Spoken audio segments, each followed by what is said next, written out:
Chapter 1, Mishnah 1. As we learned in the general introduction, a Zav is a man who has a certain type of discharge, called Zov, twice in the course of 2 days.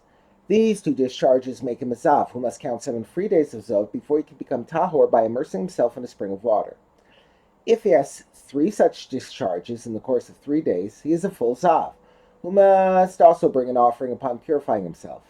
Before Zav becomes Tahor, he is an Avatuma who transmits Tuma in various ways, including Mishkav, bed, and Moshav, seat, lying or sitting on something made to be used as a couch or seat.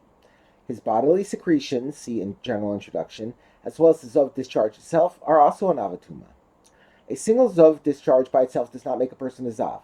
He becomes a Zav only if he also has the second discharge. The question our Mishnah begins with is what the person's status is between the first discharge and the second. Does the second discharge make him a Zav only from that point forward?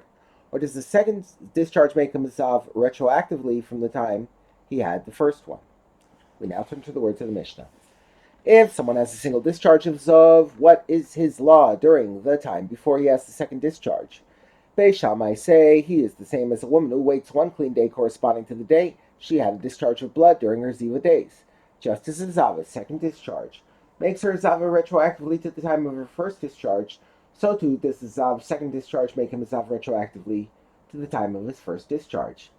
But Beis Hillel say, after the first discharge, he is only like a Balkari, someone who had an ordinary seminal discharge. The law is that a man who has 2 Zov discharges in close succession is a Zav who must count 7 clean days before he can purify himself. If he has a third Zov discharge in close succession, he is a full Zav who must also bring an offering. Close succession means that there is not a full clean day free of Zov discharge in between.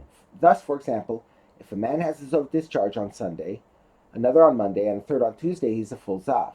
The same applies even if he has 2 discharges on Sunday and a third on Monday, or even if he has all 3 on one day. The Mishnah now cites a dispute between Beis Shammai and Beis Hillel regarding this law. If someone had 1 discharge of Zav on the first day, and on the second day he stopped discharging Zav, and on the third day he had either 2 discharges of Zav, or 1 discharge that was as long as 2. Beis Shammai say that he is like a full Zav. Like any other Zav who had 3 discharges, he must bring an offering upon purifying himself. But Beis Hillel say that he is only a 2 discharge Zav. He makes Tamei a Mishkav, couch, and a Moshav, seat that he rests on. And he needs immersion in a spring after counting 7 clean days to become Tahor, but he's exempt from bringing an offering. Another Tana holds that the dispute between Beis Shammai and Beis Hillel was in a different case. Rabbi Elazar ben Yehuda said, in this case that you just said, where the clean day came between the first discharge and the last 2.